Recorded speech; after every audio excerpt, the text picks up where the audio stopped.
අයුබන් දුවේ පුතේ අද මම මේ වීඩියෝ එකකින් කරන්න බලාපොරොත්තු වෙන්නේ ගියවර වීඩියෝ එක කරපු දර්ශක කියන පාඩමේ ඉතිරි කොටස් ටිකයි. ඒ කියන්නේ භාගමය දර්ශක සහ ඍණ දර්ශක ඇතුළත් සුළු කිරීම තමයි මම කරන්න බලාපොරොත්තු වෙන්නේ. මම හිතන්නේ ගියවර වීඩියෝ එකේ තියෙන ඇතුළත් ගැටලු මම ගොඩක් සාකච්ඡා කළා දර්ශක වලට අදාළව. මම හිතන්නේ ඔයාලා ඒවා නිරීක්ෂණය කරලා හොඳට අවබෝධ කරගන්න ඇති කියලා මම බලාපොරොත්තු වෙනවා. එවනම් බලමු පාඩමේ භාගමය දර්ශක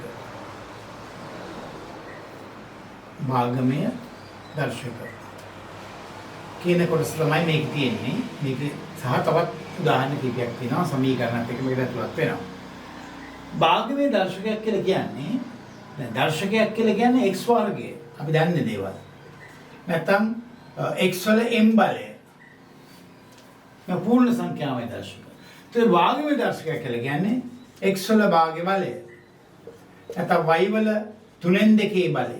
මේක තමයි භාගමය දර්ශක කියලා කියන්නේ. එතකොට මේ භාගමය දර්ශක වලදී අපි සඳහන් වෙනවා මේ විදිහට මේ භාගමය දර්ශකයක් සඳහන් වෙලා තියෙන්නේ. මෙන්න මේ විදිහට. දැන් x වල මෙන්න මේ ලකුණක් යොදලා තියෙනවා දැන් අවස්ථාව. මේක x වල වර්ගමූලය. මේක භාගමය දර්ශකයක් කියලා ලිව්වොත් අපිට ලියන්න පුළුවන් x වල මෙතන මුකුත් සංඛ්‍යාවක් නැත්තම් මේ කොටස ඇතුළට අපි ලියනවා භාග බලය කියලා. මේකට කියනවා මූල ලකුණ කියලා අපි කියනවා. මූල ලකුණ. මේ මූල ලකුණ අනුව අපිට අවස්ථාව දෙන්න පුළුවන් මේ විදිහට. අපි තුමු a වල මෙතෙන්ට 3ක් දැම්මොත් මේකට අපි කියනවා a වල 3/2 බලය. නැත්තම් a වල 3 වෙනි මූලය. ඒ වල ඝන මූලය කියලා කියනවා. ඒ වල ඝන මූලය. එතකොට මේක භාගමය දර්ශකය. ඉතින් මේවට අපිට ඍණ ධන ආදී වශයෙන් එන්නත් පුළුවන්. දැන් අපි තුමුකෝ අපි ගත්තොත් p වල මෙන්න මේ විදිහට තියෙනවා භාගමය දර්ශකයක්. මේ ලකුණු තුල ඉඳලා. එතකොට මේකෙන් අදහස් කරන්නේ මේ තියෙන්නේ 3/2 බලය. p වල 2 3/2 බලය. කොහොමයි මේක වෙන්නේ? p වල වර්ගයේ 3/2 බලය. ඒතර මේ 3/2 බලය. දැන් මේ අපි දන්නවා බලයක බලය. මුලින් මතක් කරගන්න. බලයක බලය තිබුණොත් දැන් අපි දන්නවා p වල 2යි 3 බලය තිබුණොත් 3 වරක් 2 6යි. p වල කීයද පුතා? 6යි මෙතන. අපි මේවා ඉගෙන ගන්න තියෙනවා. તો දැන් පුතේ මේකෙත් අපිට බලන්න පුළුවන්. මේ 2යි 3/2යි තියෙන්නේ මේ බලයක බලයක් තියෙන නම් මේ දෙක මක් වෙනවද? මේ දෙක වැඩි වෙන්න ඕනේ. ඒකට 2යි 3/2යි වැඩි කරපුවාන් පස්සේ මේ දෙක වැඩි වෙන්නේ කොහොමද? දෙවරක් 2යි. එහෙනම් මේක ඇත්තටම අගේ p වල 3/2 බලය කියලා. එහෙමයි. ඒතර මෙන්න මේක තමයි භාගමය දර්ශක වල හඳුන්වා දීම වශයෙන් අපිට ගන්න පුළුවන්. අපි වෙනත් උදාහරණ තව කීපයක් කරන් බලමු. මේකට මම හිතන්නේ මේක පැහැදිලි වෙන්නේ නැද වලට මේ අවස්ථාව තියෙන එක. මේකට අපිට තියෙන්න පුළුවන් තව ඍණ දර්ශකයක්. දැන් අපි හිතමු a වල ඍණ 3 මේ විදිහට. දැන් අපි මේක ලියමු. බලන්න අපි කොහොමද අපි ලියන විදිහට කියලා. මේ මූලය තියාගෙන ගණන් හදන්න බෑ අපිට. ගැටලු විසඳන්න බෑ. සමේක අයින් කරන්න ඕනේ. මේක ඉවත් කරන්නේ කොහොමද? a වල ඍණ 3 මේ වර්ගමූලය. ඒ කියන්නේ මේකේ භාග්‍ය බලය කියන එක. භාග්‍ය බලය. ඒ වල මේ දෙක වැඩි වෙනවා. ඍණ 3 වැඩි කිරීම භාගය. එහෙනම් අපි කවුරුද දාන්න මේක වැඩි වෙන්නේ? හරයන් දෙක වැඩි වෙනවා, ලවයන් දෙක වැඩි වෙනවා. මෙතන එකනේ තියෙන්නේ. 3 වරක් 1 3යි.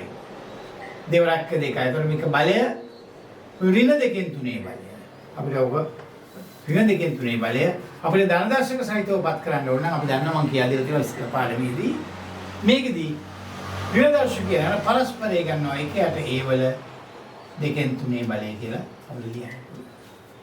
මේක තමයි භාගමය දර්ශකවල අපි තියෙන අවස්ථාව. ඒතර මේක හොඳට තේරුම් ගන්න ඕනේ. ඉතින් මේකට තව තියෙන්න පුළුවන් සංඛ්‍යා දෙකක් දාලා දෙකක් තුනක් දාලා එක එක විදිහට මේක තියෙන්න පුළුවන්. ඒතර මෙතන වෙන අවස්ථාව තමයි. මේ තුන්වෙනි මූලය කියන එක හොඳට තේරුම් ගන්න. දැන් මේ මූලයේ ලකුණ කියන එක අපි භාවිතා කරන විදියට බැලුවොත් මේ මූලය දැන් මෙතන අපි ගත්තොත් එහෙම මූල ලකුණ මෙතෙන්ද දෙක දැම්මොත් අපි දාන්නේ නැහැ. දෙකෙන් එකේ බලය කියන එකයි. සමහරවල් දෙක ලියනවා. එහෙම ඕනේ නැහැ. මෙතෙන්ද හතර දැම්මොත් හතරෙන් එකේ බලය. මේ දාන ලකුණ මතක තියාගන්න ඕනේ. මෙතෙන්ද දැම්මොත් වැරදි. ඒ නිසා මේක තියෙන්න ඕනේ. හරියටම මේ කොක්ක කෙක්ක වගේ තියෙන කොටස ඇතුලේ මේක තියෙනවා. ඒතකොට තමයි මේක. දැන් මේකේ අදහස් කරන්නේ නැහැ. දැන් මේකේ අදහස් කරන්නේ මොකක්ද එනවා? අපි හිතමු 3 මෙතෙන්ද තියෙනවා. ඔන්න ඔහොම ගානක් තියෙනවා. රයිට් අපි එකක් බලමු අපි දෙන්නේ. දැන් අපිට තියෙනවා ගානක් දීලා මෙන්න මේ විදියට. මේ ගාන මම කිව්වේ P වල මෙතෙන්ද 3ක් කියලා තියෙනවා. කොහොමද අපි මේක හදන්නේ? ඒත් මෙතන ඉන්නේ P වල P කියන එකේ මේ භාග්‍ය බලය. P කියන එකේ භාග්‍ය බලය වැඩි කිරීම 3යි. ඒතර මුලට 3ක් දානවා. ඒතර 3යි P භාග්‍ය බලය කියලා තමයි මේක අපි හදාගන්නේ. ගානක් හදනකොට ගානක කොටසක් වශයෙන් මේක આવොත් තුන්වෙනි මූලය නෙමෙයි තියෙන්නේ. P වැඩි කිරීම 3. ඒතර P වල භාග්‍ය බලය 3ෙන් වැඩි කරන්නේ. ඒතර බලය එහෙම්ම ඉතුරු වෙනවා. ඕක තමයි භාග්‍ය දර්ශක වල තියෙන මූල ධර්ම. right. දැන් අපි බලමු එහෙනම් මේ භාගමේ දර්ශක ඇතුළත් ගැටලුව අපි හරියට අසලා මේකේ තියෙන ප්‍රශ්න ටික අපි නිරාකරණය කරගන්න බලමු. මේකේ තියෙනවා නම් ගැටලුවක් ඔයගලන්ට ඒ ගැටලුව සාගත තත්ත්වයන් ටික අයින් කරගන්න අපි බලමු. දැන් මේකෙත් මම අර ඉස්සෙල්ලා වීඩියෝ වගේම වැදගත් අංග ටික ඉදිරිපත් කරන්න අත්‍යවශ්‍යයි. මොකද මේකේදී අපිට අත්‍යවශ්‍ය ටික ඔයගලන්ට බලාගත්තාම අපිට ඒ ආකාරයේ ගැටලු ටික ඔයගලන්ට අභ්‍යාස කරන්න පුළුවන්. දැන් අපි බලමු. මෙන්න මේ විදිහට ගානක් අපි ගමු. දැන් අපි ගමු දැන් 8 තුන්වෙනි මූලය. මේකේ අගය සොයන්න කියලා කියනවා. 8 තුන්වෙනි මූලය. එතන මේ 8 කියන සංඛ්‍යාවේ තුන්වෙනි මූලය සොයන්න. එතන මේක අපි දන්නවා අපි දැන් ලියාගන්නේ කොහොමද 8 3න් 2 බලය. එහෙම ලියන්නේ මේක. එතකොට මේ දැන් මේ 8 කියන එක මේක තුන්වෙනි මූලයේ තියෙන නිසා මොන සංඛ්‍යාව තුන් පාරක් වැඩි වෙලාද 8 හැදෙන්නේ කියන එක බලන්න ඕනේ. එමය කරන්නේ. මොන සංඛ්‍යාව තුන් පාරක් වැඩි වෙලාද 8 හැදෙන්නේ. ඒකෝල දන්නවා මේ පොඩි ගානක් නිසා. අපි බලනවා දෙවරක් 2 4යි, හතරවරක් 2 8යි. ඒකෝල අපි දන්නවා දෙක කියන සංඛ්‍යාව තුන් පාරක් වෙනාම 8යි. මේකේ තුනෙන් එකේ බලය. දැන් බලන්න මේ දෙක බලයක බලය ඇවිල්ලා තියෙන්නේ දෙකේ 3යි 3න් 1යි වැඩි කරපුවාම ඒවා අපි දැන් දන්නවා 1යි 2 1 බලය කියන්නේ උත්තරය 2යි. මේක නේද සමීපයි. අපි දන්නවා 8 තුන්වෙනි මූලය 2යි කියලා. නමුත් මේක ඇත්තටම දර්ශක විදියට හදනකොට මෙන්න මේ ක්‍රමය තමයි අපි අනුගමනය කළ යුත්තේ. දැන් අපි තව එකක් ගමු. දැන් අපි මේ තමයි මේවා හදන එක අවස්ථාවක් වෙයි තියෙන්නේ. දැන් අපි ඊගාට අරගමු. මේක දිහා සුළු කරන්න. දැන් අපි දෙන්නේ මේක සුළු කර ධන දර්ශක සහිතව ලියන්න ඕනේ.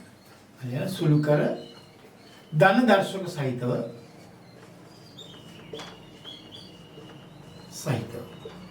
යන්නේ කියන්නේ මේ අපි දැන් උදාහරණ ටික පැහැදිලි කරන්නම් මම. දැන් පළවෙනි උදාහරණය ගමු. A වල තුන්වෙනි මූලය මෙතන භාග්‍ය බලය ඔන්නම තියෙනවා. බලමු කිටි කරන්න මේක දැන් මේක සුළු කරලා උත්තරයක් ගන්න බෑ අපිට. නමුත් සුළු කරන්න පුළුවන්. දැන් මොකද්ද කරන්නේ අපි? මෙතන ලකුණු බලනවා ඉස්සෙල්ලා. මේ තියෙන්නේ මොකද්ද? තුන්වෙනි මූලය. 3න් 1 බලය. ඊට පස්සේ සම්පූර්ණ භාග්‍ය බලය තියෙනවා මෙතන ගන්න. දැන් ඔයගොල්ලෝ දන්නවනේ මේ මූල ධර්මය. දැන් මොකද කරන්නේ? බලයක බලය. බලයන් දෙක වැඩි වෙනවා. ඒ වල 3 2කින් එකකින් වැඩි කරපුවාම එක්වරක් 1යි 3වරක් 2යි. ඒ වල බලන්න කොච්චර පහසුද කියලා යන හරිය. හඳ එකක් ගන්නවා. දෙවෙනි උදාහරණය 1යට x වල ඍණ 3 බලය මේකේ වර්ගමූලය. මෙන්න බලන්න මේක. පොඩි ගණන් වලට මේක තියෙනවා. දැන් මෙතන තියෙනවා 1 බෙදීම මේ දින වර්ගමූලය මුකුත් දාලා නැහැ. x වල භාග්‍ය බලය ඒකේ ආපහු තියෙනවා ඍණ 3 බලය. දැන් අපි කරන්න ඕනේ මොකද්ද මේකෙදි? දැන් අපි කරන්නේ මේකෙන් ධන දර්ශක සහිතව දෙන්නේ. දැන් මේ දර්ශකය එරින දැන් මේක වැඩි වෙනව ඕන නම්. අපි කියන්න පුළුවන් තව දෙකක් ඕන නම් කියන්නේ x වල බලයක බලය දැන් ඇවිල්ලා තියෙනවා. භාගයේ වැඩි කිරීම ඍණ 3. කියලාද භාගයේ වැඩි කිරීම ඍණ 3 කියන්නේ මේක වැඩි කරපුවාම ඍණ 2කින් 3යි. එහෙම නේද? එහෙනම් මේ ඍණ දර්ශකයක් නැති කරන්න ඕන නිසා අපි ඒක පරස්පරය ගන්නවා මම මුලින් කිව්වා. පරස්පරය ගන්නවා කියන උඩට මාරු කරනවා. මේක උඩට එනවා. ඒතකොට x වල 2කින් 3 බලය. මෙන්න මේ හරි ලේසි මේකෙදි ඉන අවස්ථාව මේ ගත්තන් පස්සේ. ඔන්න ওই විදිහට සරල අවස්ථාවල් ටිකක් අපිට ගන්න පුළුවන් මේ මූල ලකුණු යෙදුවාට පස්සේ මේ එන ආකාරයේ සකස් කරගන්න උදාහරණ වල පුළුවන් වෙලා තියෙන්න ඕනේ. මේක තමයි වැදගත්ම දේ. මේ භාගමය දර්ශකවල ගැටලු සහිත තැන් මෙතෙන්දී අපිට निराකරණය කරන්න පුළුවන් මේකෙදි. ඊළඟට මේ භාගමය දර්ශකවල එන අවස්ථා කීපයක් තව තියෙනවා. ඒකෙදි අපි ගන්න ඕනේ තෙන්දී ඒක තියෙනවා අගයන් සොයන අවස්ථාව ටික. භාගමය දර්ශකවලදී අගයන් සොයන. අගය සොයන. දැන් මේ ඔක්කොම දර්ශක මේ ඔක්කොම භාගමය දර්ශක සියල්ල දර්ශක. අගය සොයන දේ ගානක් අපි බලමු උදාහරණයක් වශයෙන් ගන්න. මෙන්න බලන්න පළවෙනි උදාහරණය මම දෙන්නම්. 27 බෙදීම 64 මම තනි සංඛ්‍යාවක් ඉස්සෙල්ලා බලලා කරලා පෙන්නනවා. මේකේ මේ ගානේ තුන්වෙනි මූලය මෙන්න අගය සොයන්න කියලා දාන්න දෙන්න. මේක අගය සොයන්න. අපි කොහොමද මේක අගය සොයන්නේ දැන් අපි? දැන් මේව ලියා ගන්නවා මම ඉස්සෙල්ලා කිව්වා වගේ ඔයගලන්ට මේ තුන්වෙනි මූලය කියන එක හදනවා. 27 බෙදීම 64 තුන්වෙනි මූලය මේක වරහන් දාගත්තාම 3න් 1. ඔක තමයි මුලින්ම යන්නේ. මූල ලකුණ අයින් කරලා බලයක් වශයෙන් පත් කරගන්නවා මෙතෙන්දී. දැන් මොකද වෙන්නේ? මේ 27 තුන්වෙනි මූලය. 27 හැදෙන්නේ තුන්වෙනි මූලය කියන්නේ මේකයි. 27 හැදෙන්නේ මොන සංඛ්‍යාව තුන් පාරක් වැඩි වෙලාද? ඔයාලට කියන්න පුළුවන් මොකද්ද කියලා මෙතන. 27 හැදෙන්නේ 3 වරක් 3 9යි 9 වරක් 3 27යි. එහෙනම් 3ේම 3ක් වැඩි වෙලා. දැන් අපි ඉගෙන ගන්න ඕනේ ඔයගොල්ලෝ 11 වසරේ ඉන්නේ 3 බලය 64 කියන්නේ දෙකෙනුත් ලියන්න පුළුවන් නමුත් මෙතන අපි 3 බලය ගන්න අප පැහැදිලි බලනවා 4 වරක් 4 16යි 16 වරක් 4 64යි එහෙනම් 4 3 බලය ලියුවා මෙතෙන්ට මේ බලය මෙතෙන්ට ලියුවා හරිම පාස් දැන් අපි දන්නවා මෙතන ආව දර්ශකවල තුන්වෙනි නීතිය බලය එක බලය මේ දෙක වැඩි කරනවා තුන්වෙනි නීතිය කියන්නේ මේ නීතියක් කියලා ලියවලා නැහැ එම නමුත් අපි මම ඉස්සෙල්ලා කිව්ව වීඩියෝ එකේදී තුන්වෙනි නීතිය කියන්නේ බලයක බලය. මේ දෙක වැඩි වෙනවා. මේක තුනෙන් එක මේකටත් අයිති වෙනවා මේකටත් අයිති වෙනවා. 3යි 3යි 3 වැඩි කිරීම තුනෙන් එක ඔයගොල්ලෝ දන්නවා කීයද කියලා කැපිලා යනවා 3යි. මේ තුන කැපිලා යනවා 4යි. එහෙනම් අපි දන්නවා කීයද මේකේ උත්තරේ 4න් 3යි. බලන්න කොච්චර පහසු ගණන්ද කියලා මේ. ඉතින් මේ වගේ අපිට එන්න පුළුවන් ප්‍රශ්න පත්‍රයක. ඉතින් ප්‍රශ්න පත්‍රයක අනිත් එකට මේ වගේවා එන්න පුළුවන් හරියට. අගය සොයන්න. දර්ශක භාගයෙන් අගය සොයන්නේ. දැන් තව උදාහරණයක් අපි ගමු බලන්න අපි ඊළඟට අපි ගන්නවා තව එකක් මේ විදිහට. මෙන්න බලන්න මේ අපි ඍණ දර්ශකයක් තියෙනවා හදන විදිය. 3යි 8න් 3 තුන්වෙනි මූලය. දැන් මෙතන ඔයාලට ගැටලුවක් එනවද මන්දා කොහොම හරි මේක අගය සොයන්න. එතකොට මෙතන අපි එනවා මේ දෙකේදී මේක විෂම භාග කරනවා. 3 වර්ගමූලයක් මේව නැහැ මෙතන ගන්න බෑනේ මෙතන සංඛ්‍යාවක් නෑ පැහැදිලිව. මෙතන මේ දෙක විෂම භාග කරනවා 8 වරක් 24යි 3යි 27. ඒකට වෙනවා 27 බෙදීම 8යි. මූලේ නේ තියෙන්නේ මෙතන. මම අපි කරන්නේ මොකද්ද මූලේ සාමාන්‍ය ක්‍රමය. මෙහෙම බලයක් වශයෙන් දාගන්න. එච්චරයි.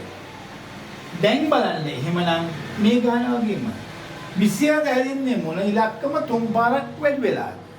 27 හැදෙන්නේ 3 කියන එක තුන් පාරක් වැඩි වෙලා. එහෙමනම් 3 බලය වෙනවා. හරිද? 8 හැදෙන්නේ මොන සංඛ්‍යාව තුන් පාරක් වැඩි වෙලාද? 8 හැදෙන්නේ දෙවරක් දෙක 4යි 4 වරක් දෙක 8යි. එහෙනම් 2 කියන සංඛ්‍යාව 3 පාරක් වැඩි වෙලා. එහෙනම් මේක කීයද වෙන්නේ මේක? 3න් 1 බලය. දැන් ඉතින් මේ නීතියම තමයි එතෙන්ට එන්නේ. වෙනසක් නැහැ. 3 කැපෙනවා. ඒ කියන්නේ බලයන් වැඩි වෙනවා 3යි. මේ 3 කැපෙනවා 2න් 3යි. එනකොට 1යි 2න් 1යි කියලා ලියන්න. බලන්න. මේකත් එකම විදිය. ඒවතර අපි මේ අවස්ථාව මම පෙන්නු කළේ විවිධ අවස්ථාවලදී කරන විදිය. එතකොට මම හිතන්නේ පැහැදිලිද අවස්ථාව? මේ දෙකම එකම අවස්ථාවක් වගේ. නමුත් මෙතන විෂම භාග කරගන්න ඕනේ ගන්න හදනකොට. right. අපි දැන් තව එකක් බලමු. ඊට ගැලපෙන එකක්. දැන් අපි බලමු 16 බෙදීම 81 බලය දාලා තියෙනවා ඍණ 4න් 1. මේකෙදි මූලයක් දාලා නැහැ. බලය දාලා තිනවා ඍණ 4න් 1යි කියලා. එතකොට අපිට මෙතෙන්දි වෙන්නේ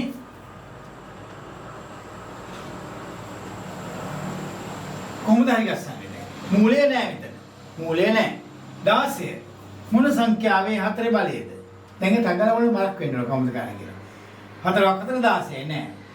2ක් 2 4 4ක් 2 8 4ක් 2 16. දෙකේව 4යි කොහොම? දෙකේ 4 බලය. 81 3 3 9යි 9 3 27යි 27 3 මේ 4 බලය. හැබැයි තියෙන්නේ බලය ඍණ 4න් එකක්. හරි? ඍණ දර්ශක. භාගමේ සහ ඍණ. දැන් මේ දෙකෙත් බලයෙන් වැඩි වෙන්න බෑ. 4 කැපෙනවා. දෙකේ ඍණ එකේ බලය. මේකෙත් 4 කැපෙනවා. දෙකේ 3 ඍණ එකේ. දැන් මොකද වෙන්නේ අවස්ථාව? මේකෙදි වෙන්නේ මොකද්ද? දර්ශකයේ ඍණ තියෙන්නේ. එහෙනම් අපි දන්නවා අගය මාරු කරන්න ඕනේ. ඍණ දර්ශකයේ ධන කරන්න ඕනේ. කොහොමද කරන්නේ? පරස්පරය. මේක උඩට ගත්තා මේක යට ගත්තා. 3 ඍණ එකේ බලය 3 එකේ බලය වුණා. දෙකේ ඍණ එකේ බලය දෙකේ එක ඕනේ නැහැ. අන්න දෙක එකමාරයි කියලා සූත්‍රය දාන්න. දැන් මම හිතන්නේ පැහැදිලි වෙන්නේ නැති මේ අවස්ථාව ටික ඔයගලන්ට. right. ඒතකොට අපි මේකේ තියෙන අවස්ථාවක් මම තව එකක් පැහැදිලි කරන්නම්. මේක මේ අගය සොයන ගණනක් නෙමෙයි. මේ අගය සොයන ගණන් වල තව වෙනස් අවස්ථා කිහිපයක් තියෙනවා. එතකොට අපි බලමු ඒකෙදි මෙන්න මෙහෙම එකක් ගන්න. තව මේ වගේ අවස්ථාවක් තියෙනවා. 0.8යි එකේ වර්ගමූලය. මම බලන්න ක්‍රමයක්. දැන් මේක මොකද්ද කරන්නේ? මෙතන ප්‍රශ්නයක්. දශම ගණනක් තියෙනවා. අපිට පුළුවන් මේක හිතලා ගන්නත්. නමුත් අපි ගන්න ක්‍රමයේ මූලධර්මයේ දශම සංඛ්‍යාව නැති කරනවා අපි. දශම සංඛ්‍යාව නැති කරන්නේ කොහොමද? 81.8යි කියන්නේ දශම ස්ථාන දෙකයි. එහෙනම් මේක කීයද ඒවා? 100න් පංගු තියෙනවා. දශම ස්ථාන එකක් තියෙනවා නම් 10න් පංගු. 100න් 81යි. ඒකම ලියා ගන්නවා වර්ගමූලය වෙනකොට භාග්‍ය බලය. එහෙනම් 81 කියන්නේ මොන සංඛ්‍යාව දෙපාරක් වැඩි කළාද? 9. 9 වර්ගය. 100 කියන්නේ 10 වර්ගය. එකම ක්‍රමය. මූලධර්ම. බලයක බලය 9යි වැඩි කරා. මෙතනත් බලයක බලය 10යි. උත්තරේ 10න් 9යි. ඒක උත්තරේ ඉස් ගණන්ද කියලා. right. දැන් අපි බලමු මේ ගණන් තනි තියෙන්නේ.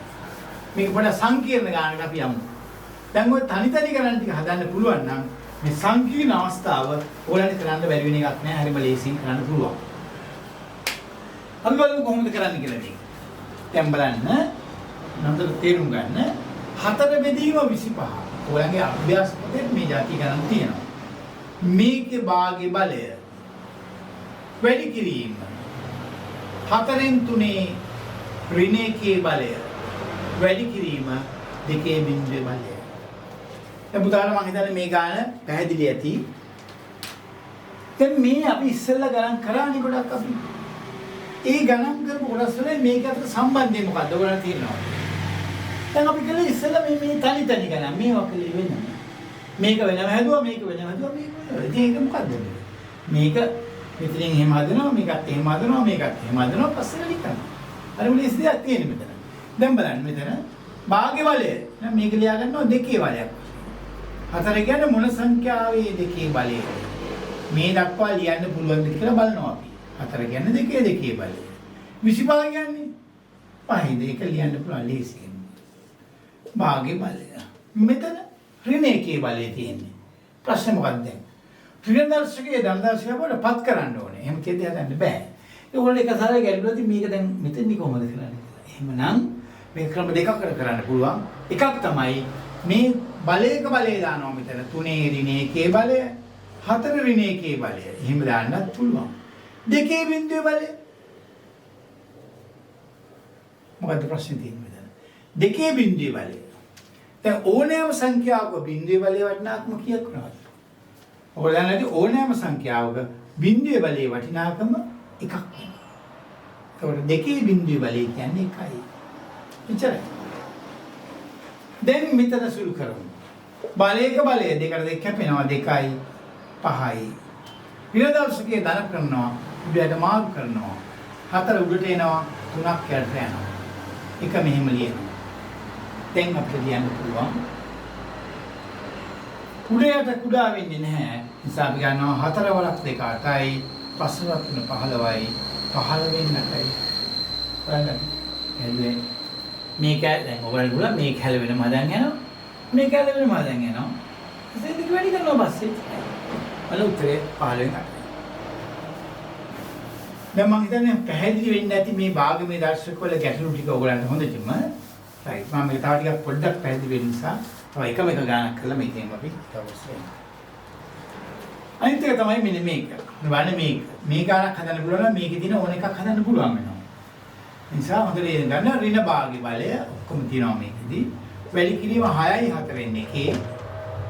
ඍණ 2න් 3 බලය. මේක එකමාරේ බලය කියලා තියෙන පුළුවන් විෂම භාග කරලා ගන්න එක. right දැන් මොකද කරන්නේ? මේක මම සමාන කරලා දාන්නේ මේක එක හැම එකම සමානයි. මේක විෂම භාග කළා. මේ මාවෙදී විෂම භාග කළා. දශමාව නම් ඒත් භාගයක් බලපත් කළා 9න් 100යි 99යි 100යි. ඍණ භාගය 6ක් අතර 24යි 25යි 4න් 25යි ඍණ 2න් 3 බලය 100 මොන සංඛ්‍යාවේ වර්ගයේද? 10 වර්ගය. 9 මොන සංඛ්‍යා වර්ගයේද? කීයද? 3 වර්ගය. 25 මොන සංඛ්‍යා වර්ගයේද? 5 වර්ගය. මේ දින වර්ගය. මූලය ගන්න. 5 වර්ගය. 4 කියන්නේ 2 වර්ගය. මේකේ දෙන්නේ වලේ භාගයනේ. මේකේ ඍණ 2න් 3. එහෙම ලියන්න ඕනේ ඊට පස්සේ. මෙතන වර්ගය මේ පිටින් දෙන එක ලියන්න ඕනේ. බලයට බලය වැඩි වෙනවා කැපෙනවා 2කට 2 10යි 3 3 කැපෙනවා 3 මේ වර්ගයට වර්ගය කැපෙනවා 3 ඒ කියන්නේ 2 වැඩි කිරීම වාග්ය කියන එකයි යාම තියෙන වෙනසක් නෑ මෙතන කැපුණාම 2කට 2 කැපුණාම යෙදෙන්නේ පහේ ඍණ 3ක් වෙනවා මේ 2කට 2 කැපුණාම 2 ඍණ 3ක් දැන් මෙතෙන්දී මේකක් අපිට අගයක් ගන්න බෑනේ අපි දන්නේ නැහැ මෙතන අගයම ගියද්දි කියන්නේ ඍණ බලයක් නේ තියෙන්නේ ධන දශයක් බාටපත් කරනවා දැන් සමානයි ඊගාවට 3න් 10යි වැඩි කිරීම මේක උඩට ගන්නවා 2 ඍණ 3 2 දාන 3ක් මේක යට ගත්තා 5 ඍණ 3 5 දාන 3ක් දැන් අපි සුම් කරලා ගන්නවා 10 බෙදීම 3යි 2 3 දෙවරක් 2 4 4 2 8යි 5 3 5 5 25යි 25 125යි දැන් අපි බලනවා කුඩා වෙනවද කියලා ටිකක් කුඩා වෙනවා නම් කුඩා කරලා දාන්න පුළුවන් අපිට කීය දෙන්නේ 5න් කැපෙනවා 5 වරක් 2යි 5 වරක් 25යි 5 වරක් 2 10යි වෙන කැපෙනව නෑ දෙවරක් 16යි 25යි එහෙනම් අවසන් පිළිතුර 75 ඔන්න භාගමේ දර්ශක ඇතුළත් සුළු කිරීම් ටික තමයි මම කියන්නේ ඔන්න ඒක අවස්ථාවක් මේ දර්ශකවල ඊළඟට දර්ශකවල තියෙනවා දර්ශක ඇතුළත් සමීකරණ කියන්නේ මොකක්ද කියන එක දන්නවද පුතාලා අපි සමීකරණ කියන පාඩම අපිට වැදගත් පාඩමක් වෙනවා මේ ගණිතයේ.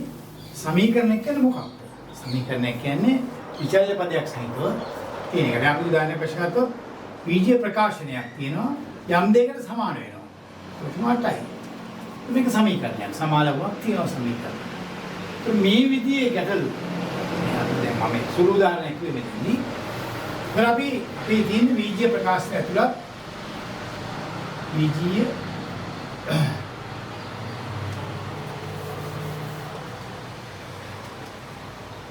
දර්ශක ඇතුළත් සමීකරණ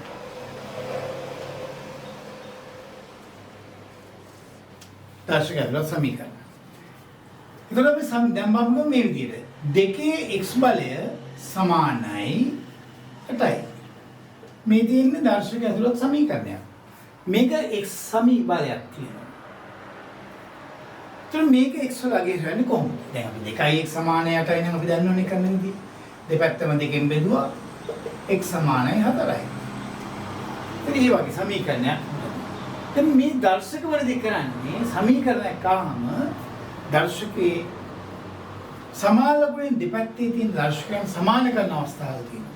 එක්ක පාදයන් සමාන කරනවා. එහෙම නැත්නම් බලයන් සමාන කරනවා. දැන් මේක අත කියන්නේ දෙකේ බලයක් වශයෙන් ලියන්න පුළුවන්ද? ඔව්. දෙකේ x බලය. දැන් අපි ඉස්සෙල්ලා කියනනේ ඕගලන්ට. කියන බලන්න කීයද මේ 8 කියන්නේ? 8 කියන්නේ දෙකේ 3 බලය. එතකොට මෙන්න බලන්න මේකෙදි තියෙන අවස්ථාව. මේ දර්ශක දෙකේ පාදයන් දෙක සමානයි. මේ මූල ධර්ම තමයි අපි ගන්නේ. දර්ශක දෙකක පාදයන් දෙක සමාන නම් මේ වගේ සමීකරණයක අනිවාර්යයෙන්ම බලයන් දෙක සමාන වෙන්න ඕනේ. එහෙමනම් x සමානයි 3ක් විය යුතුයි. තමයි සමීකරණයක් නම් අපිට හරියට කියලා බලන්න පුළුවන් නේද? ඒක x සමානයි 3 මෙතන 10 කළොත් දෙකේ 3 බලය. දෙකේ 3 බලය කියන්නේ 8යි. ඒක x වලගේ. හැබැයි මේවා ගන්න මොකක් කරාට ධන පිළිතුරු විතරයි. සමහර ඒවාට දැන් මේ දැන් අපි සමීකරණවලදී ධන හෝරින වශයෙන් ගන්න ගත්තම මේක අපි ධන ලකුණු වගේ කරනවා. තුනේ බලයක් නැතුව වර්ග අගයන් ගන්නකොට ධනගේ විතරයි සලකනවා. තව එකක් ගමු අපි දෙවෙනි ගානේ. දැන් අපි ගන්නවා තුනේ x බලය සමානයි 81යි. තුනේ x බලය සමානයි 81 කියන්නේ තුනේ බලයක් වශයෙන්. තුනේ බලයක් වශයෙන් ලියන්න පුළුවන් මේක. පුළුවන් නම් ලියනවා. බැරි නම් තව අවස්ථාවක් තියෙනවා. තුනේ 7. x සමානයි 7. හරි. දැන් මෙතන මේ විදිහට අපි ගන්න. දැන් අපි බලමු තුන්වෙනි ගාන. තුන්වෙනි උදාහරණය. දැන් අපි යනවා මෙන්න මේ වගේ අගයකට. අපි හිතමු දෙකේ x බලය සමානයි x බලය සමානයි 64. එකක් මේ වගේ ගන්න. හතරවෙනි ගාන මේකෙත් තියෙන 64 කියන්නේ මොකද්ද? දෙවරක් දෙක 4 8 16 32 64. දෙකේ 6 වෙනි බලය වෙයි නම් මේක දෙකෙන් බෙදාගෙන ගිහලා ගන්න ඉතින්. එක පාට ගන්න වෙයි නම් මේක දෙකෙන් බෙදාගෙන ඉතින් නැතුව දෙකේ x දෙකේ 6යි x සමානයි. දැන් බලන්න මෙතන. 4 x බලය සමානයි 32යි. අන්න එක ගැටලුවක්. අපි ඊට වඩා වෙනස් පොඩි ගැටලුවක්. එහෙනම් 32 කියන්නේ 4 කීය බලයද? 32 කියන්නේ 4 කීය බලයද? ඔව්. 4 බලයක් වශයෙන් ලියන්න පුළුවන්ද? බෑ. එහෙනම් කියන්නේ මේක 4 බලයක් වශයෙන් ලියන්න බෑ. එහෙනම් මේක දෙකේ බලයක් වශයෙන් ලියනවා. දෙකේ 2. x මේකත් දෙකේ 5යි. එතන දෙකම එක බලයක් වශයෙන් ලියන්න බැරි නම් ඒවා වෙනත් බලයන් වලින් සමාන ඒවා ලියා ගන්න. 2යි x සමානයි 5යි. x සමානයි 2න් 5යි කියන්නේ 2යි 2න් 1යි. අන්න ඒ උදාහරණය. හතරවෙනි උදාහරණය. ඊළඟට අපි කීපයක් යමු මේ විදිහට. පස්වෙනි ගාන හොඳට බලන්න මේක ලැබු කාලා. මොකද මේවා අපිට හරිය අවශ්‍යයි මේ ගණන් හදගන්න. දැන් මෙහෙම එනවා. 4 3යි x සමානයි 32යි. මේක පොඩි වෙනසක්. 32 4 බලයක් වශයෙන් ලියන්න බෑනේ මේකමයි මේ තියෙන්නේ. මේ ගාන පොඩි වෙනසක් කරලා. 4 කියන්නේ මොකද්ද? මේ දෙකම දෙකේ බලය ලියනවා. දෙකේ මොකද්ද? දෙකේ 4 කියන්නේ 2. ඒකේ 3යි x. හරිනේ. 32 කියන්නේ දෙකේ 5. 32 කියන්නේ දෙකේ 5. දැන් බලන්න මෙතන. බලයක බලය වලයන් වැඩි වෙනවා. දෙකේ 6යි x. දෙකේ 5යි. පාදයන් සමානයි. 6යි x සමානයි 5යි. 6න් බෙදුවම x සමානයි 6න් 5යි. අර පැහැදිලි අවස්ථාව. එතන අපි කරන්න ඕනේ මොකද්ද? දෙවෙනි අවස්ථාව මේකෙදි. ඒ කියන්නේ එකම જાතියෙන් ගන්න පුළුවන් නම් ගන්නවා. බැරි නම් මේ දෙකෙන්ම අරගෙන එක જાතියකින් ලියා ගන්න පුළුවන් පාදයන් වශයෙන්. right. ඊළඟට මෙන්න මම වෙනස් කරලා මම කියනවා. 8 x ඍණ 1 බලය සමානයි 4x බලය. හයවෙනි උදාහරණය. මෙන්න බලන්න මේකදී කොහොමද කරන්නේ කියලා. මේකයි 4 බලයෙන් වශයෙන් මේක ලිව්වට මේක ලියන්න බෑනේ. දෙක ලියන්න පුළුවන් දෙකේ බලයෙන් වශයෙන්. එහෙම නේද? 8 කියන්නේ මොකක්ද එහෙනම් කියන්න බලන්න දෙක. විදියා දිනවා දෙකේ 3 බලය. ඒකේ x ඍණ 1. ඉතරයි ලේසි. 4 කියන්නේ දෙකේ බලය x. දැන් මෙතන අපේ ප්‍රශ්නේ තියෙන්නේ මේ දෙක වැඩි කරලා ගත්තාම ලේසි. මොකද වෙන්නේ මෙතන? දෙකේ 3 වරක් x ඍණ 1 දෙකේ 2යි x. පාදයන් සමානයි බලයන් සමානයි. 3යි x ඍණ 1 සමානයි 2යි x. ඒතර මේ සමීකරණය විසඳන්නේ කොහොමද? 3යි x ඍණ 1 නෙමෙයි මෙතන. 3යි x වරහන් දාන්න ඕන මෙතෙන්ට.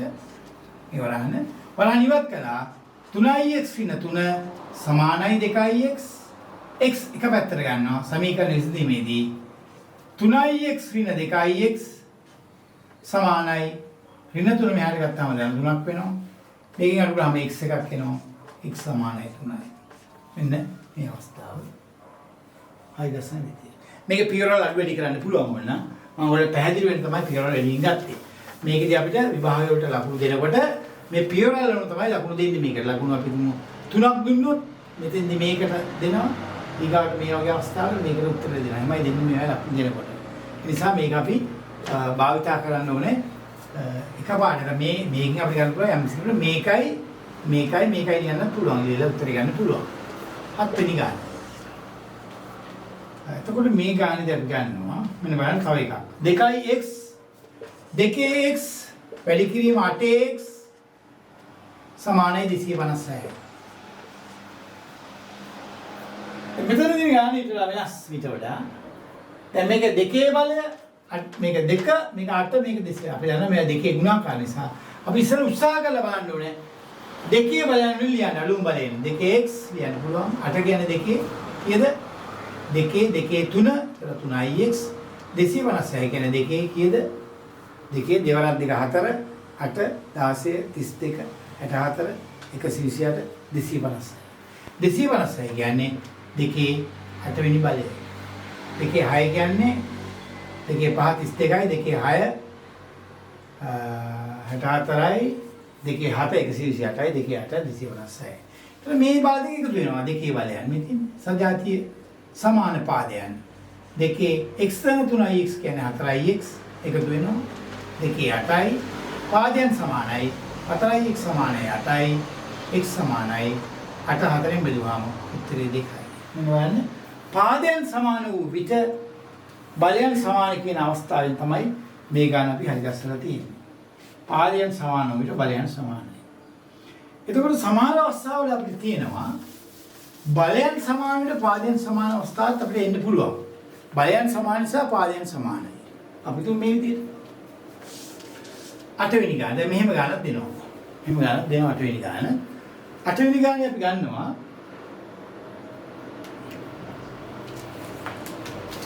මෙන්න මේ වගේ එකක්. x වල 3 බලය සමානයි 8යි. මේක අපි අතන උත්තරේ දන්නවා. මොකද අපි මේක ගන්න විදිය බලමු. x වල 3 බලය සමානයි 8යි දර්ශකයක්ද මේක? x වල 3 බලය සමානයි 8 කියන්නේ මොකද්ද? දෙකේ 3 බලය. ඒතර මේකේ තියෙන වෙනස් අවස්ථාවක් නේද? බලන්නකෝ. මේ පාදයන් සමාන අවස්ථාවක් නෙමෙයි මේක තියෙන්නේ. මේ පාදයන් දෙක වෙනස්. බලයන් දෙක සමානයි. එහෙමනම් මොකද්ද වෙන්නේ? x පාදයන් බලයන් දෙක සමාන නිසා x සමානයි 2. එහෙම ගන්නත් දෙන්න පුළුවන්. එතන ගන්න. right. මොනිටර උදාහරණ පැහැදිලි ඇති මේ අවස්ථාව ටික බලාල් අමාරු උදාහරණ ගත්තේ නෑ මෙතෙන්දී. ඒකවල දැන් තව උදාහරණයක් අපි ගමු. 9 වෙනි ගාන. 4x බලය එනවල භාග ගානක් ආවා. 1/64යි. මේක අපි හැදුවේ නෑ. 64 පුළුවන් ද 4 බලයක් වශයෙන් ගන්න? පුළුවන්. 4x බලය සමානයි 64 කියන්නේ 4 බලය. මේක දෙකින් ගන්න ඕනේ නෑ. 4ක් අතර 16 16ක් අතර 4 3 බලය. දැන් කොහොමද ගන්නෙ මේක? දැන් කියන්න බලන්න මෙතන ප්‍රශ්නයක් තියෙනවා. මේක හරය මේක ලවය ප්‍රශ්නයක් නෙවෙයි. එහෙනම් මොකද අපි කරන්නේ මේකත් අපි මේවට ගන්න උඩට ගන්නවා. 4 3 බලය උඩට ගත්තාන් පස්සේ මොකද වෙන්නේ? 4 ඍණ 3 බලය. දැන් හරිනේ. ආදයන් සමානයි බලයන් සමානයි. x සමානයි ඍණ 3. හරිනේ. නම් නිදායි. ඊළඟ ගාන 10 වෙනි ගාන අපි ඊගාට ගන්නවා 3x ඍණ භාගය සමානයි 27න් 27න් එක. එන්න බලන්න මේක. අය බලමු. මොකද අපි දන්නේ ක්‍රමය බලයක බලය. මේ x භාගයෙන් වැඩි කරපුවාම ඍණ භාගය වුණේ නැත්නම් ඍණ භාගයයි x වෙන ගන්න පුළුවන් 1ට. 27 කියන්නේ 3 බලය. දැන් අපිට මෙතන ගන්න පුළුවන් ඍණ භාගයයි x. 3 ඍණ භාගයයි x. මේක උඩට ගත්තාම 3 ඍණ 3. දර්ශක. වාදෙන් සමානයි. ඍණ භාගයයි x සමානයි ඍණ 3යි. ඍණ භාගයයි x සමානයි ඍණ 3 නම් අපි කොහොමද මේක x වලගේ ගන්නෙ? සරල සමීකරණයක් වශයෙන් ගන්නෙ කොහොමද කියන එක බලන්න. දැන් බලන්න පුතාලා මෙහෙම උඩ රාජ්‍ය අසන්නේ කොහොමද කියලා මේක. මෙතෙන්දී අපි ගන්නෙ කොහොමද මේ සමීකරණය විසඳන්නේ? මේ සමීකරණ විසඳීම දැන් අපිට අවසානයේ දර්ශක නැති සමීකරණයක් ආවා. දෙපැත්තම ඍණ තියෙන නිසා මේක ධන වෙනවා. ඒතකොට මේ හරස් කුලිතේ ගන්නවා මෙතෙන්දී. දෙපැත්තම දෙකින් වැඩි කරනවා. ඒ කියන්නේ මෙතන භාගයයි x ඍණ මෙන්න තියෙන්නේ සමානයි 3යි. දෙපැත්තම ඍණ ලකුණෙන් වැඩි කරපුවා මේක දෙකින් වැඩි කරා. මේකත් දෙකින් වැඩි කරනවා. නැත්නම් ඍණ දෙකෙන් දෙපැත්ත වැඩි කරනවා. මේක කැපිලා යනවා. x සමානයි 6යි. එතකොට මේ ගානේ උත්තරය 6යි. 6 ගත්තාම හරිනේ 6 දෙකෙන් බෙදුවාම ඍණ 3යි.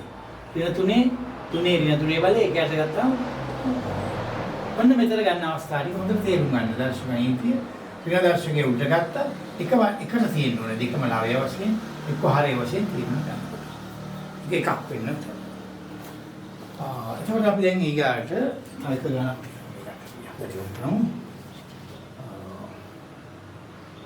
දැන් මෙහෙම දැන් අපි හිතමුකෝ දැන් මම මේක සාරාංශගත කරලා තියෙන්නේ ඔය අවශ්‍යම උත්තර ටික අරගෙන ඔයගලන්ට පුළුවන් අපිට බලන්න 8 වැඩි කිරීම 2 x ඍණ 1 මීඩිය සංකීර්ණයි 4 x ඍණ 2යි. මේ ගණන් හදන්න පුළුවන් නම් ඕනේ ගණක් ඒ වගේ හදන්න පුළුවන් මේක. දැන් අපි ලියනවා මේක 2. දැන් ඔයාලා පැහැදිලිව දැක්කේ මේක ලියන්න බෑ 4ෙන් ලියන්න බෑ මේක 2 තියෙනවා 2 3 වැඩි කිරීම 2 x ඍණ 1 4 කියන්නේ 2 2 x ඍණ 2 විදිහට ගන්න. දැන් පැහැදිලි ඔක්කොම 2 බලයන්. නම් මේ දෙක ගුණ වෙනවා. බලයන් එකතු වෙනවා. තනි බලයට ගමු 3යි. ඒක 3 වැඩි කරන්නේ නැහැ. 3 බලයන් එකතු වෙනවානේ. ධන x ඍණ 1 බලයන් දෙක එකතු වෙනවා. මේ පැත්ත දෙකේ නවලයින් ගත් කලම ගන්නත් පුළුවන්. 2x ඍණ ඒවලත් දෙක 4යි. එහෙම ගන්න පුළුවන් නැත්නම් ඉන්දියාල ගන්නත් පුළුවන්. පාදයන් දෙක සමානයි. 3යි ධන x ඍණ 1 සමානයි 2x ඍණ 4යි. දැන් අපිට පුළුවන් x වලගේ ලබා ගන්න මේකෙදී. අපි x ඍණ 2x මේ පැත්තේ තියෙන නිසා අපි සමීකරණයේ x කොහෙදීම කමක් නැහැ. අපි වැඩි පැත්තේ තියෙන එක අරගමු මේ පැත්තේදී 2ix මේ ධන x මෙහාට ගත්තාන් පස්සේ ඍණ x වෙනවා. මේ පැත්තේ තියෙන 3 ඍණ 1 ඍණ 4 මෙහාට ගත්තාම ධන 4ක් වෙනවා. 4යි 3යි 7යි 7න් එකක් 6යි 2x වලින් x කියන්නේ x සමානයි 6යි. x සමානයි 6යි. මේ උත්තරේ මේක 6යි. 6න් එකක් 5යි. දැන් 6න් එකක් 4යි. ඒතර බලන්න හිතලා බලන්න මේ උත්තරේ හරියද කියලා වුණා අපිට අවසානයේ බලන්න පුළුවන්. මේව තමයි දර්ශක ඇතුළත් සමීකරණ වෙන්නේ. දර්ශක ඇතුළත් සමීකරණ. ඒතර මම කියා දුන්නේ අද දවසේ දර්ශක භාගමේ දර්ශක සහ දර්ශක ඇතුළත් සමීකරණ සුළු කරන ආකාරය. මම හිතන්නේ පුතාලට මම හිතන්නේ අවබෝධයක් වෙන්න ඇති. මේ වෑයද මේ හදන ඒවා පොඩි වෙනස්කම් තියෙයි. මොකද මෙතෙන්දි දැන් ඔයගලන්ට පුළුවන්කම තියෙනවා මේ වරහන් ඉවත් නොකර අරගෙන තව පියවරකට දෙකකින් වැඩි කරලා අරගෙන මම මෙතන කලේ දෙකකින් වැඩි කළා මේ විදිහට. ඒතර මේ දෙක සමානයි කියලා පෙන්වන්න පුළුවන්. පැහැදිලිව ඊට පස්සේ x එක පැත්ත. මම මේ පැත්තට ගත්ත මොකද x? දැන් යම් කිසි කෙනෙක් ගත්තා නම් මේක මෙන්න මේ විදිහට. මෙහාට ගත්තා නම් x තියෙනවා ඍණ 2යි x වෙනවා. මේ පැත්තේ ඍණ 4 තියෙනවා. ධන 3 මෙහාට ගත්තාම ඍණ 3ක් වෙනවා. මේක ධන 1ක්. දැන් මෙතන ඍණ x වෙන්නේ. 4යි 3යි 7යි. පැතෙන් එකක් 6යි ඍණ 6යි. ඍණ x ඍණ 6යි. x සමානයි ධන 6යි. දෙකම එකයි. හරි? නිසා මේ කරලා තියෙන මේ පාඩමේ තියෙන ප්‍රවේශමෙන් හොඳට බලන්න. බලලා ඔයගොල්ලන් තව අභ්‍යාසයක් කරන්න. ඒ අභ්‍යාස කරලා නැත්තරම ගණිතය කියන විෂය අතර කටපාඩම් කරන විෂයක් නෙවෙයි. මේක අභ්‍යාස කිරීමෙන් තමයි ගණන් පුළුවන් වෙන්නේ. දැන් අපි මට උනා අපි තුමුකෝ අද ගණන් ගණිතය පාඩමක් කළා ආයෙත් මාස 2-3 ඇල්ලුවොත් ටිකක් පොඩි අතපොසින් වෙනවා. නමුත් ඕගොල්ලෝ දිගට කරන්න අභ්‍යාස කරන්න. විභාග ලඟ වුණාම තව අභ්‍යාස පුනරීක්ෂණ කරන්න ඕනේ. ඒක තමයි මේ ඇවිල්ලා තියෙන්නේ. පුනරීක්ෂණ කිරීමෙන් තමයි ගණිතය පුළුවන් වෙන්නේ. ඒතර ගණිතය පුළුවන් වෙන්න එකම හේතුව පොතක් බලන් ඉන්න ගණන් කොච්චර හදුවත් බැලන්නේ අවබෝධයක් තියෙන්න ඕනේ. හොඳට අවබෝධයකින් මේ දර්ශක පාඩම ගත්තාම මේ ටික ගත්තාම අපි දර්ශක ටික ඔක්කොම අතුලත් කරලා දින දර්ශන පළවෙනි කොටස සහ දෙවෙනි කොටස. ඔයගොල්ලන්ට පුළුවන්කම තියෙන්න ඕනේ ඕනම දර්ශක ගණනක් මේකෙන් හදන්න. හරි? විභාගයට යනවා කියන්නේ මහා ලොකු තියෙන අමාරුම ගාන විභාගයට එන්නේ නැහැ. විභාග ඔබ බලන්න විභාග ප්‍රශ්න පත්‍ර සාකච්ඡා කරගෙන බලන්න පුළුවන්. විභාගයට එන්නේ අමාරු ගාන නෙවෙයි. ඊටම සරල ගණන් එන්නේ. නමුත් ළමයි විභාගයට තියෙන බය නිසා තමයි ඔය ඔක්කොම එතෙන්ට ගියාන් පස්සේ ඔක්කොම මේ අවුල් කරගන්නේ. විභාගයට බය වෙන්න බෑ. විභාගයට බය වෙන්න දෙයක් නැහැ. මේ එදිනෙදා දේවල් ටික හරියට කරගත්තොත් කිසිම ගැටලුවක් නැහැ. විභාගයට අපිට ඒකක් ගන්න හරි ලේසි. හරි? මගේ මේ පාඩම මම අදින් අවසන් කරනවා. ඒතර මේ ගැන ප්‍රශ්නයක් තියෙනවත් ඔයගොල්ලන් මම ගැටලු සහගතයන් තියෙනවා නම් එතකොට ඔයගොල්ලන්ට පුළුවන් මම මේකේ WhatsApp නම්බරේ ඔයගොල්ලන්ට දානවා නම්බර එක. ඔයගොල්ලන්ට පුළුවන් ඒ ගැන ඒකට කමෙන්ට් කරලා ඒවෙන් අපිට ප්‍රශ්න වල තියෙන ගැටලු තියෙනවා නම් ඒවා निराකරණය කරන්න. තවත් ප්‍රශ්න තියෙනවා නම් මොනවද ඔයගොල්ලන්ට ඒ සම්බන්ධව කතා කරන්න පුළුවන්. එහෙනම් අද අපි මම මේක සමුගන්නවා. ඔබට උපුතාලා සීල දාන්නම ස්තුතියි.